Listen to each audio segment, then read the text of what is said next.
ഒരു കോളേജ് ക്യാമ്പസിൽ സ്റ്റുഡൻസിനോടൊപ്പം സമയം ചിലവഴിക്കുമ്പോൾ നമുക്ക് കിട്ടുന്നൊരു എനർജി വേറെ ആയിരിക്കും അല്ലേ. എന്നെ ഒരുപാട് സ്ഥലങ്ങളിലോട്ട് ഇൻവൈറ്റ് ചെയ്യാറുണ്ട്. അപ്പോൾ വളരെ സെലക്റ്റീവായിട്ട് പല സ്ഥലങ്ങളിലും ഞാൻ പോകാറുമുണ്ട് എൻ്റെ സമയത്തിനനുസരിച്ച്.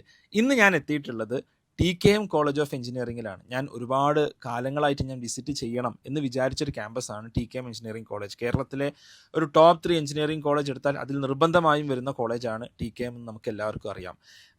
എന്ന് മാത്രമല്ല, എന്തുകൊണ്ടാണ് അങ്ങനെ ടോപ്പ് 3ൽ TKM വരുന്നത് എന്നുള്ളതും ഈ ഒരു ക്യാമ്പസ് വിസിറ്റ് ചെയ്തപ്പോൾ എനിക്ക് മനസ്സിലായി. അത് ഞാൻ വഴി എക്സ്പ്ലെയിൻ ചെയ്യാം. നിങ്ങൾ ഇത്തവണത്തെ കീമൊക്കെ കഴിഞ്ഞ് TKM പോലത്തെ ഒരു കോളേജിൽ നിങ്ങൾ ഒരു അഡ്മിഷൻ ആഗ്രഹിക്കുന്നുണ്ടെങ്കിൽ ഈ വീഡിയോ നിങ്ങൾ നിർബന്ധമായിട്ടും കാണണം. ഇതിൽ ഞാൻ അവിടുത്തെ ഫാക്കൽറ്റീസുമായിട്ടും അവിടുത്തെ സ്റ്റുഡൻസുമായിട്ടും ഒക്കെ സംസാരിക്കുന്നുണ്ട്.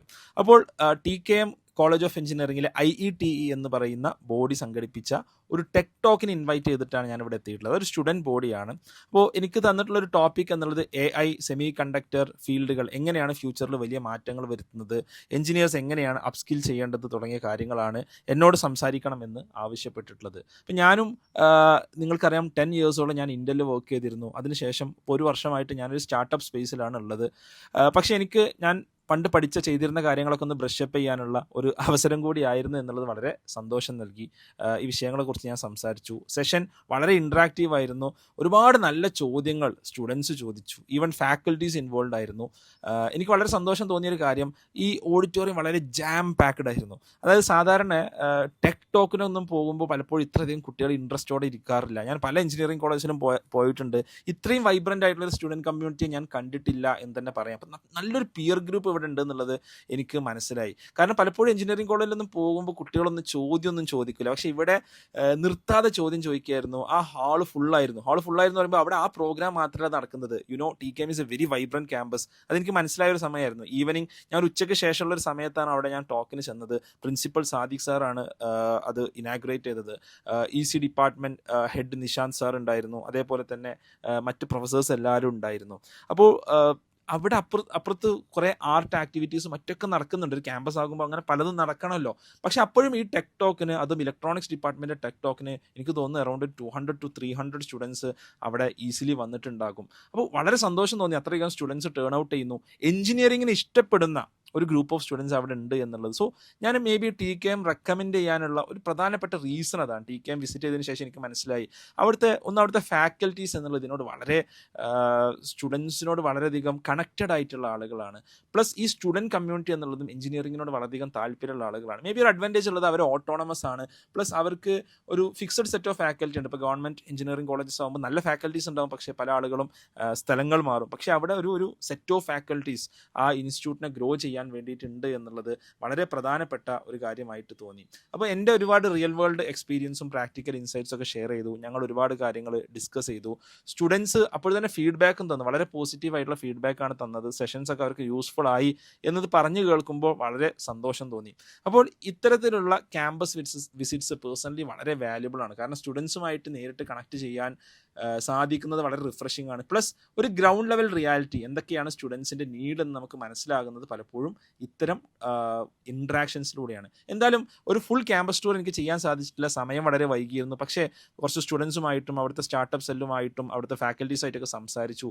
അതിൻ്റെ ഡീറ്റെയിൽസ്, എന്തുകൊണ്ട് TKM one of the best college ആവും എന്നുള്ളത് നിങ്ങൾക്ക് ഈ ഒരു വീഡിയോ നിങ്ങൾ മുഴുവൻ കാണുമ്പോൾ നിങ്ങൾക്ക് മനസ്സിലാവും. എന്നെ ഈ പ്രോഗ്രാമിലോട്ട് IETയുടെ പ്രോഗ്രാമിലോട്ട് വിളിച്ചത് ലുബൈബാണ്. ലുബൈബ് കുറേ വർഷങ്ങളായിട്ടുള്ള ഫ്രണ്ടാണ്, ഇവിടെ അസിസ്റ്റന്റ് പ്രൊഫസറാണ്. എനിക്ക് ലുബൈബിനോട് ചോദിക്കാനുള്ളത്, ഇപ്പോൾ TKMലോട്ട് ആദ്യമായിട്ടാണ് വരുന്നത്. TKM ഒരുപാട് തവണ കേട്ടിട്ടുണ്ട്. TKM ഈസ് റിഗാർഡ് ആസ് കേരളത്തിലെ ടോപ്പ് 3 കോളേജസ് എന്തായാലും TKM ഉണ്ടാവും. ഇവിടെ വന്നപ്പോഴും മനസ്സിലായത് അതാണ്. ഇപ്പോൾ ഇത്രയധികം ഫെസിലിറ്റീസ് കാര്യങ്ങൾ എന്തൊക്കെയായിരിക്കും TKMനൊരു one of the best colleges ആക്കുന്നത്? ഇപ്പോൾ TKM എന്ന് പറയുമ്പോൾ TKMൻ്റെ ഒരു ലെഗസി തന്നെയാണ് ഏറ്റവും പ്രധാനം. കാരണം വെച്ചാൽ TKM ഇപ്പോൾ നിങ്ങൾ പറഞ്ഞ പോലെ അത് ഏറ്റവും പഴയ ഒരു കോളേജാണ്. 1956 അതായത് ഇന്ത്യയുടെ 1ാമത്തെ പ്രസിഡന്റ് തറക്കല്ലിട്ടൊരു സ്ഥാപനം. അത്രയും പഴക്കമുള്ളൊരു സ്ഥാപനം. കേരളത്തിലെ ഫസ്റ്റ് ഗവൺമെൻറ് എയ്ഡഡ് ഇൻസ്റ്റിറ്റ്യൂഷൻ എന്നുള്ള നിലയ്ക്ക് നമുക്ക് പറയാം. പിന്നെ ആ ഒരു പാരമ്പര്യം കീപ്പ് ചെയ്തു പോകുന്നു. ഇപ്പോൾ അതുപോലെ ഇൻഫ്രാസ്ട്രക്ചർ ആണെങ്കിലും അത്യാവശ്യം, അതുമാത്രമല്ല ഏറ്റവും കൂടുതൽ ഇൻടേക്ക് ഉള്ള, അതിൽ തന്നെ ഏകദേശം ഒരു 5000 സ്റ്റുഡൻസ് ബിടെക്, MTech, PhD ഒരു 120 അറൗണ്ട് PhD സ്കോളേഴ്സ് ഉണ്ട് ഇവിടെ. അപ്പം അതിൽ തന്നെ ഏകദേശം ഒരു 3000 നമ്മൾ ഹോസ്റ്റലിൽ അക്കോമഡേറ്റ് ചെയ്യുന്ന. ഞാൻ ഇവിടെ വന്നപ്പോൾ എനിക്ക് ശ്രദ്ധിച്ചൊരു കാര്യം, ഭയങ്കര ലൈവാണ്. രാത്രി സമയത്തും കുട്ടികൾ ഷട്ടിൽ കളിക്കുന്നു. ഇവിടെ ഓണ്ടർപ്രണർഷിപ്പ് IDC ഇതിൻ്റെ ഇതിൽ വന്നപ്പോൾ, സ്പേസിൽ വന്നപ്പോൾ ഇവിടെ സ്റ്റാർട്ടപ്സ് വർക്ക് ചെയ്യുന്നു, റൈറ്റ്? ഇതൊക്കെ ഒരു കോളേജ് ഒരുക്കുന്ന സൗകര്യങ്ങൾ. അതെ, അത് ഒരു റെസിഡൻഷ്യൽ ക്യാമ്പസ്. കാരണം എന്ന് വെച്ചാൽ നമ്മളുടെ ഒരു ക്യാമ്പസിൽ ഏകദേശം ഒരു മെജോറിറ്റി എന്താണ് ഹോസ്റ്റൽ തന്നെയാണുള്ളത്. ഒരു 3000 അറൗണ്ട് സ്റ്റുഡൻസ് ഹോസ്റ്റലാണുള്ളത്. അപ്പോൾ അതുകൊണ്ട് തന്നെ ഒരു ഏകദേശം 10 മണി വരെ ക്യാമ്പസ് എന്തായിരിക്കും, ലൈവായിരിക്കും. പല ആക്ടിവിറ്റി. ഇപ്പോൾ നമ്മൾ IITയുടെ പ്രോഗ്രാം നടക്കുമ്പോൾ തന്നെ അവിടെ APJ പാർക്കിൽ എന്ത് ചെയ്യുന്നുണ്ട്, പിന്നെ എന്തോ മ്യൂസിക് പ്രോഗ്രാം നടക്കുന്നുണ്ട്, വേറെ കോർണർ ITPയുടെ പ്രോഗ്രാം നടക്കുന്നുണ്ട്, കുറേ ആക്ടിവിറ്റീസ്, ഒരുപാട് ആക്ടിവിറ്റീസ്. പിന്നെ നമ്മൾ ഒരു ഇലക്ട്രോണിക്സ് ഡിപ്പാർട്ട്മെന്റിലോട്ട് വരുമ്പോൾ വൈബ് ഇലക്ട്രോണിക്സിലാണ് ഞാനിപ്പോൾ വന്നതും ആ ഒരു ഇതിൻ്റെ ഒരു പ്രോഗ്രാമിലാണ്. എനിക്ക് അത്ഭുതം തോന്നിയൊരു കാര്യം, ഈവൻ സിനോപ്സിസിൻ്റെയും കേഡൻസിൻ്റെ ഒക്കെ tools, chip to startup activity, ഇങ്ങനെ കുറേ ആക്ടിവിറ്റീസും ലാബ്സും ഒക്കെ ഈസിയിലുണ്ട്. ഒരു ബിടെക്കിൽ തന്നെ ഇത്തരം ആക്ടിവിറ്റീസ് ഉണ്ട്. അത് നമ്മളുടെ ഇപ്പോൾ ഈ ചിപ്പ് സ്റ്റാർട്ടപ്പ് ആക്ടിവിറ്റീസും അതുപോലെ തന്നെ ഈ ഇപ്പോൾ TKM എന്നുള്ളത് ഒരു ഓട്ടോണമസ് ഇൻസ്റ്റിറ്റ്യൂഷനാണ്. അതുകൊണ്ട് തന്നെ നമ്മുടെ കരിക്കുലത്തിൽ ഒരുപാട് അഡ്വാൻറ്റേജ് ഉണ്ട്. നമ്മുടെ കരിക്കുലം എന്ന് പറയുമ്പം ഇപ്പോൾ പണ്ട് നമുക്ക് ഇപ്പോൾ അറിയാമല്ലോ, ഒരു യൂണിവേഴ്സിറ്റി ആകുമ്പോൾ നമുക്ക് ഒരു 5 വർഷത്തിൽ കൂടുതലാണ് എന്ത് ചെയ്യുക, യൂണിവേഴ്സിറ്റി ചേഞ്ച് ചെയ്യാൻ പറ്റുക. ഇപ്പം കുറച്ച് നമുക്കതൊരു ഫ്ലെക്സിബിലിറ്റി കിട്ടിയതുകൊണ്ട് തന്നെ ഇൻഡസ്ട്രി ഓറിയൻറ്റഡ് ആയിട്ടുള്ള ഒരുപാട് കാര്യങ്ങൾ ആഡ് ചെയ്തിട്ടുണ്ട്. ഇപ്പോൾ ഫസ്റ്റ് ഇയർ തന്നെ ഇപ്പോൾ ഒരു കുട്ടി വരുവാണെങ്കിൽ ആ കുട്ടിക്ക് ഫസ്റ്റ് ഇയറിൽ BTech EC എടുക്കുന്ന ഒരു കുട്ടി, എനിക്ക് ECയുടെ കരിക്കുലാണ് കൂടുതൽ അറിയാം. ബാക്കി എല്ലാ ബ്രാഞ്ചിലും അതുപോലെ നല്ല കരിക്കുലം തന്നെയാണ്, സിലബസും കാര്യങ്ങളാണ്. അപ്പോൾ ഫസ്റ്റ് ഇയറിൽ ഇപ്പം ഐഡിയ ലാബ് ഇപ്പോൾ നമ്മൾ ഇതിനെ തൊട്ട് താഴെ കണ്ടു, ഏകദേശം ഒരു AICTE ഫണ്ടഡ് ആയിട്ടുള്ള ഏകദേശം ഒരു 2 crore എമൗണ്ടിൽ വരുന്നൊരു ലാബാണ്. അപ്പോൾ അതിൽ പിന്നെ നമ്മൾ ഐഡിയ ലാബ് എന്നുള്ളത് കോഴ്സിൻ്റെ ഭാഗമാക്കി മാറ്റിയിരിക്കുകയാണ്. ഓക്കെ. അപ്പോൾ അവർക്കൊരു ഐഡിയ ഉണ്ടെങ്കിൽ അതൊരു പ്രൊഡക്റ്റായിട്ട് കൺവേർട്ട്, ഒരു പ്രൊഡക്റ്റ് ഡിസൈൻ തിങ്കിങ് ഫസ്റ്റ് ഇയറിൽ കൊടുക്കുന്നുണ്ട്, ഫസ്റ്റ് സെമസ്റ്ററിൽ. അതിനോട് കണക്ട് ചെയ്തിട്ടാണ് എന്ത് ചെയ്യുന്നത് ഐഡിയ ലാബ്. അപ്പോൾ അവർക്ക് പ്രൊജക്റ്റ് ചെയ്യണം. ഒരു 3 months കൊണ്ട് ഇപ്പോൾ അവർ തോന്നി വന്നിപ്പോൾ അറിയാലോ, എനിക്കറിയാലോ, ക്ലാസ് തുടങ്ങിയത് August 13. ഈ ഒരു November ആകുമ്പോഴേക്ക് ക്ലാസ് തീരും ഇവരുടെ. ഡിസംബറിൽ ഇവർക്ക് സെം എക്സാം. അപ്പോൾ അതിന് മുമ്പ് ഇവരൊരു Arduino ബേസ്ഡ് ആയിട്ട് ഒരു എംബഡഡ് സിസ്റ്റം പ്രൊജക്റ്റ് എന്ത് ചെയ്യും, ഫസ്റ്റ് ഇയർ ECയിലെ കുട്ടികൾ ചെയ്യും. അപ്പോൾ അവിടെ നമ്മുടെ ലാബിൽ ഇത്തരം പ്രൊജക്റ്റുകൾ 3D പ്രിൻറ്റിങ്, അതേപോലെ സ്കാനിങ്, ലേസർ കട്ടിങ്, അത്തരം CNC മെഷീൻസ് കാര്യങ്ങളൊക്കെ ഉണ്ട്. PCB പ്രോട്ടോടൈപ്പിംഗ്, ഈ കാര്യങ്ങളൊക്കെ ഫസ്റ്റ് ഇയറിൽ തന്നെ എന്ത് ചെയ്യും, അവർ ഫെമിയർ ആവും. പിന്നെ വരുന്നത് ഇപ്പോൾ നമ്മൾ പണ്ട് നമ്മളൊന്നും പഠിച്ചപ്പോൾ ഞാനൊന്നും ഈ സിമുലേഷനൊന്നും നമ്മളധികം ആകെ MATLABും മാത്രമേ കണ്ടിട്ടുള്ളൂ. പിന്നെ ഇവർ LT സ്പേസ് നേരത്തെ KTയുടെ സിലബസിൽ ഏകദേശം ഒരു സെക്കൻഡ് ഇയർ കഴിഞ്ഞിട്ടുണ്ടായിരുന്നു. ഇവർ ഫസ്റ്റ് ഇയർ തന്നെ ഇപ്പോൾ ക്ലിപ്പർ പഠിക്കുകയാണെങ്കിൽ ക്ലിപ്പർ എന്ത് ചെയ്യും, നമ്മൾ ബേസിക് ക്ലിപ്പിംഗ് കാമിംഗ് ഒക്കെ പഠിക്കുമ്പോൾ, ഡയോഡൊക്കെ പഠിക്കുമ്പോൾ അതെല്ലാം ലൈവ് ക്ലാസ് തന്നെ EDS എന്ന് പറഞ്ഞാൽ ഡിസൈനുമായിട്ട് നമ്മൾ 1 hour തിയറിയും 2 hour ലാബും. ഓട്ടോണമസ് ആയതിൻ്റെ ഒരുപാട് ബെനിഫിറ്റ്സ്, മാറ്റങ്ങൾ നമുക്ക് സിലബസിൽ. അതെ, ഇപ്പോൾ സർക്യൂട്ട്സിലേക്ക് വരുമ്പോൾ അവർ S4 തന്നെ കേഡൻസ് ലാബ് യൂസ് ചെയ്യുന്നുണ്ട്. അനലോഗ് സർക്യൂട്ട് ഡിസൈന് S4 കേഡൻസ് ഉപയോഗിക്കുന്നുണ്ട്. അത് വേറെ എവിടെയും നമുക്ക് എന്തില്ല, ആ കാര്യങ്ങളില്ല. S6 VLSI ഡിസൈൻ ലാബ് വരുന്നുണ്ട്. അപ്പോൾ അതിനുള്ള ഇപ്പോൾ ഈ ഒരു ഫർണിഷിംഗ് ആണ് അവിടെ നടന്നുകൊണ്ടിരിക്കുന്നത്. നമ്മൾ VLSI ഡിസൈൻ ലാബ് ഒന്ന് എക്സ്പാൻഡ് ചെയ്യാൻ വേണ്ടിയിട്ട്. കാരണം ഈ ഇത്രയും വിലയുള്ള സിനോപ്സിസ് അടക്കമുള്ള കാര്യങ്ങളെല്ലാം നമുക്ക് ഗൈഡൻസ് എല്ലാ കാര്യങ്ങളും കിട്ടിയിട്ടുണ്ട്. പിന്നെ അതേപോലെ ഇതിൻ്റെ തൊട്ട് താഴെ നമ്മളിപ്പോൾ ഈ IIT സ്പേസിൻ്റെ അപ്പുറത്താണ് ഇനി പുതുതായിട്ട് വരാൻ പോകുന്നൊരു industrial automation and instrumentation lab ഉണ്ട്. അത് നമ്മുടെ ഒരു അലുമിനിയുടെ ഒരു കമ്പനി, അവർ ഇൻഡസ്ട്രി സപ്പോർട്ട് ചെയ്ത ലാബാണ്.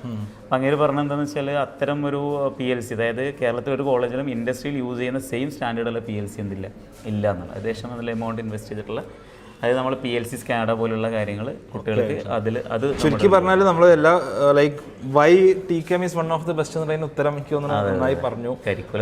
കരിക്കുലത്തിന്റെ ഓട്ടോണമസ് പ്ലസ് എല്ലാ ഫെസിലിറ്റീസും എനിക്ക് വന്നപ്പോൾ തോന്നിയത് ഒരുപാട് ലൈക്ക് ഇന്നോവേറ്റീവ് ആയിട്ടുള്ള കാര്യങ്ങൾ ഇവിടെ ബേസിക്കലി ഇംപ്ലിമെന്റ് ചെയ്യപ്പെടുന്നുണ്ട് എന്നാണ്. ഇപ്പം ഞാനിപ്പോൾ ഉള്ളത് IEDC സ്പേസിലാണ്, startup enabled entrepreneurship development space seeds.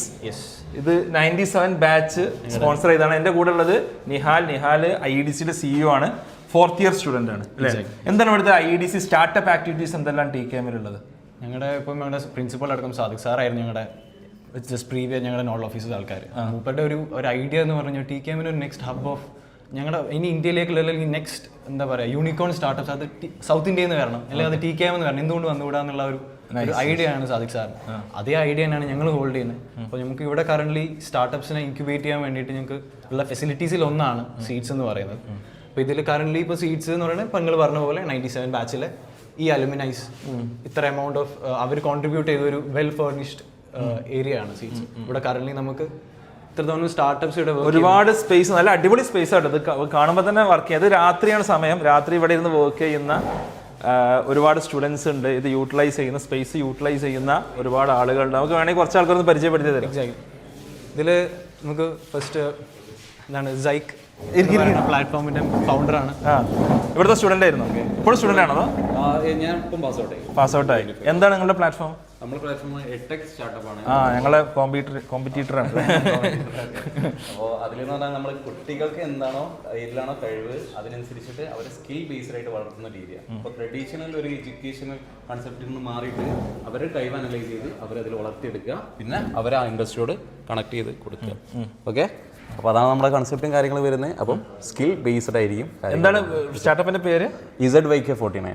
ZYK49. അപ്പോൾ എല്ലാം നോട്ട് ചെയ്തൊക്കെ ഇനി കൂടുതൽ അവരുടെ കാര്യങ്ങളും ഇതൊക്കെ നിങ്ങൾ കാണാനിരിക്കുന്നേ ഉള്ളൂ. Right, yes. എത്ര ഫൗണ്ടേഴ്സ് ഉണ്ട്? ഫൗണ്ടർ ഞാൻ മാത്രമേ ഉള്ളൂ. ഓക്കെ, ബാക്കി ഇവിടെ നിന്ന് ടീമിനെ ഞങ്ങൾ സെറ്റ് ചെയ്തിട്ടുണ്ട്. യെസ്. ഇനി നമുക്ക് വേറെ അടുത്ത ബോളിൽ യെസ്, ഇവിടെ ഒരു ഗ്രൂപ്പ് ഓഫ് സ്റ്റുഡൻസ് ആണോ? യെസ്, പറയൂ, എന്താ നിങ്ങൾ ചെയ്യുന്നത്? ബേസിക്കലി ചെയ്യുന്നത് വെച്ചാൽ ഞങ്ങൾക്കൊരു 3 സെഷനായിട്ടാണ് ഞങ്ങൾ പോകുന്നത്. ഒരെണ്ണം എന്ന് പറഞ്ഞപ്പോൾ സ്കൂൾ മെൻറ്ററിങ് സെഷനാണ്. 1-to-1 എഡ്ടെക് തന്നെയാണ്, എഡ്യൂക്കേഷൻ ടെക്നോളജി. എഡ്യൂക്കേഷൻ 3 സെഷനാണ്. ഒന്ന് ഗേറ്റ് കൊടുക്കുന്നുണ്ട് മെൻറ്ററിങ് സെറ്റപ്പായിട്ട്. പിന്നെ വരുന്നതെന്ന് പറഞ്ഞാൽ നമ്മുടെ കോളേജിൽ ഓട്ടോണമി സിലബസ് മാറുന്നതനുസരിച്ച് പഠിക്കാൻ ബുദ്ധിമുട്ടാണ്. എന്ന് വെച്ചാൽ പ്രീവിയസ് ഇയർ ക്വസ്റ്റ്യൻ പേപ്പേഴ്സ് ഒന്നും റെഫർ ചെയ്യാനില്ല. അപ്പോൾ അതിൽ നമ്മൾ സിലബസ് ഒക്കെ സ്ട്രക്ചർ ചെയ്തിട്ട് നമ്മൾ സ്റ്റുഡൻസ് തന്നെ സ്റ്റുഡൻസിനെ പഠിപ്പിക്കുന്ന ഒരു പിയർ ടു പിയർ ട്യൂട്ടറിംഗ് സംഭവം. ഖാൻ അക്കാഡമി ഒക്കെ പോലെ ഉണ്ട്. അപ്പോൾ അതിൻ്റെ ഒരു USP ആണ് നമ്മൾ ഉദ്ദേശിക്കുന്നത്. Okay okay. അപ്പോൾ നിങ്ങൾ തുടങ്ങിയോ? ആക്ടിവിറ്റീസ് ഒക്കെ തുടങ്ങിയോ? വേറെ എന്താ ഉള്ളത്? വേറെ പിന്നെ ഓൺലൈൻ അബ്രോഡുള്ള സ്കൂൾ സ്റ്റുഡൻസിനെയൊക്കെ നമ്മൾ ട്യൂട്ടർ ചെയ്യുന്നുണ്ട്. Okay okay. അപ്പോൾ നമ്മൾ അങ്ങനെ അതിൽ നിന്ന് നമ്മൾ കിട്ടുന്ന ഫണ്ട് നമ്മൾ ഇതിൽ ഇൻവെസ്റ്റ് ചെയ്ത് അങ്ങനെ. ഏത് ഇയറിലാണ് നിങ്ങളൊക്കെ പഠിക്കുന്നത്? ഞാൻ 4th year EC. Third year students ആണ്.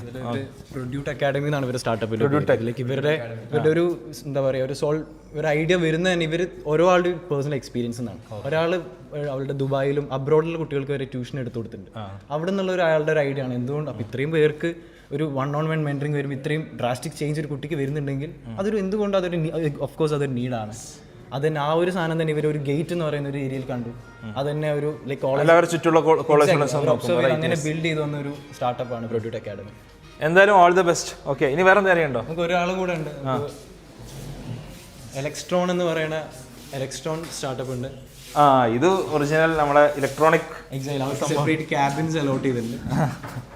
പറയൂ, എന്താ നിങ്ങൾ ചെയ്യുന്നത്? ഞങ്ങളുടെ ബേസിക്കലി ഞങ്ങളുടെ സ്റ്റാർട്ടപ്പ് എന്ന് പറഞ്ഞാൽ സ്മാർട്ട് ടോയ്സ്, അതായത് അൺപ്രൊഡക്റ്റീവ് ആയിട്ടുള്ള കുട്ടികളുടെ സ്ക്രീൻ ടൈമിനെ എങ്ങനെ പ്രൊഡക്റ്റീവ് ആക്കി മാറ്റാം എന്നുള്ള രീതിയിൽ സ്മാർട്ട് ടോയ്സ് ആണ് നമ്മൾ ഡെവലപ്പ് ചെയ്തുകൊണ്ടിരിക്കുന്നത്. അപ്പോൾ അതിന്റെ പാർട്ടായിട്ട് നമ്മൾ കുറച്ച് അത് കൂടാതെ റോബോട്ടിക്സ് എനേബിൾ ചെയ്യാൻ വേണ്ടി ഡെവലപ്മെന്റ് ബോർഡ്സ് നമ്മൾ തന്നെ കസ്റ്റം ഡിസൈൻ ചെയ്ത് മോഡൽ ചെയ്ത് പ്രിന്റ് ചെയ്തെടുത്ത് കുറച്ച് ബോർഡ്സ് ഇത് നമ്മൾ അഡിനോ യൂനോ പോലെ ഓൾട്ടർനേറ്റീവ് ആയിട്ട് യൂസ് ചെയ്യാൻ പറ്റുന്നതാണ്.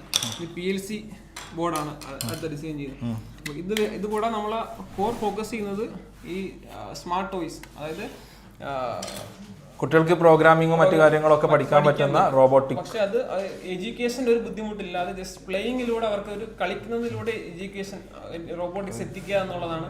എവിടെ എത്തിയപ്പോൾ ഡെവലപ്മെന്റ് കാര്യങ്ങളൊക്കെ? ഡെവലപ്മെന്റ് നമ്മളൊരു പ്രോട്ടോടൈപ്പിലേക്ക് എത്തിയിട്ടുണ്ട്. അടുത്ത ഇനി ഉടനെ തന്നെ പ്രോഡക്റ്റിലേക്ക് എത്താം എന്നുള്ളതാണ് നമ്മൾ പ്രതീക്ഷിക്കുന്നത്.